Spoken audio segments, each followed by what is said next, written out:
আজ ছিল আমার একটা পার্সেল ডেলিভারি, আর পার্সেলটা দেওয়ার পর আমাদের হাতে অনেক সময় ছিল, তাই জন্য আমরা দুজন একটু ঘুরতে বেরিয়েছি। আর আমাদের বাড়ির আশেপাশে ঘোরার জায়গা বলতে এরকমই একটা জায়গা আছে যেখানটায় বিকেলবেলা সবাই কম বেশি ঘুরতে আসে, আর আমরাও এসেছি। এসে কিন্তু খুবই ভালো লাগছিল, আর ওয়েদারটাও খুব সুন্দর ছিল। তোমরা ভিউটা দেখলেই বুঝতে পারবে জায়গাটা কতটা সুন্দর।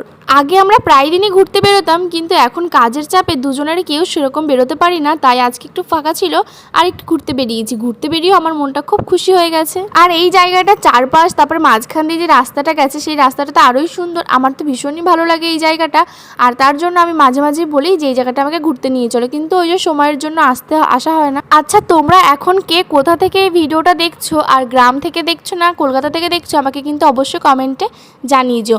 আমাদের বাড়ির পাশে কিন্তু এরকম একটা গ্রাম টাইপের আছে, খুবই সুন্দর। আর সেখান থেকে ঘোরার পর আমরা চলে গেছিলাম চা খেতে।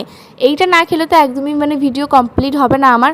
তো চা খেতে খেতে আমরা দুজনে এখানে মনের সুখে গল্প করছিলাম, আর চা খাওয়ার পর চলে এসেছিলাম বাড়িতে। তো আজকের মতন এই পর্যন্ত, দেখা হচ্ছে অন্য ভিডিওতে। টাটা।